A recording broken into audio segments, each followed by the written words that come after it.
औज़ुबिल्लाहिमिनश्शैतानिर्रजीम बिस्मिल्लाहिर्रहमानिर्रहीम। आज हम करते हैं हज़रत अली रज़ी अल्लाह तआला अन्हु के कुछ वाक़यात, जिनमें से किस्सा नंबर 1 वलादत के मुतल्लिक़ पेश हुई। इससे मुतल्लिक़ मैं आपको इंशाअल्लाह ताला आज डिटेल दूँगी कि आप सल्लम की वलादत कैसी हुई, किस जगह हुई। ठीक है, आज जी स्टार्ट करते हैं। शेख मुफीद रज़ी अल्लाह तआला अन्हु बयान करते हैं कि यमन में एक ज़ाहिद रहता था जो हर वक्त इबादत व रियासत में मशगूल रहता था। इस ज़ाहिद का नाम मुशर्रम बिन वाइब था और यह ज़ाहिद यमन के नाम से मशहूर था। इसकी उम्र 190 साल थी और ये अक्सर औक़ात ये दुआ करता था, ऐ अल्लाह अपने हरम से किसी बुज़ुर्ग को भेज ताकि मैं इसकी ज़ियारत से मुशर्रफ हो सकूँ। शेख मुफीद रहमतुल्लाह फरमाते हैं कि ज़ाहिद की दुआ कबूल हुई और जनाब अबू तालिब तिजारत की गर्ज से यमन पहुँचे और इस ज़ाहिद से मुलाकात हुई। ज़ाहिद से जब आपने आपको देखा तो इंतहाई ताज़ीम से पेश आया और पूछा, आप कहाँ के रहने वाले हैं? जनाब अबू तालिब ने कहा कि मैं तहम्मा का रहने वाला हूँ। और इसने पूछा, कौन से तहम्मा? जनाब अबू तालिब ने जवाब दिया कि मक्का मुकर्रमा।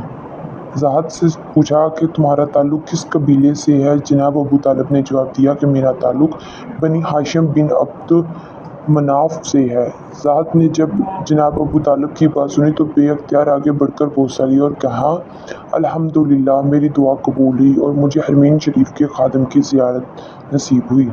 फिर इस ज़ाहिद ने आपसे नाम दरियाफ्त किया तो आपने बताया कि मेरा नाम अबू तालिब है। ज़ाहिद ने पूछा कि आपके वालिद का क्या नाम है? तो जनाब अबू तालिब ने जवाब दिया, मेरे वालिद का नाम अब्दुल मुत्तलिब है। ज़ाहिद ने जब हज़रत अब्दुल मुत्तलिब का नाम सुना तो बेअख्तियार इसके मुँह से निकला, मैंने इल्हामी किताबों में पढ़ा है कि जनाब अबू मुत्तलिब के 2 पोते होंगे, जिनमें से एक नबी होगा और दूसरा वली अल्लाह, और इनका जो पोता नबी होगा इसके वालिद का नाम अब्दुल्ला होगा और जो वली होगा इसके वालिद का नाम अबू तालिब होगा। जब नबी 23 बरस के हो जाएंगे तो इस वक्त अल्लाह का ये वली पैदा होगा, और ए अबू तालिब, वो नबी पैदा हो चुके हैं या नहीं?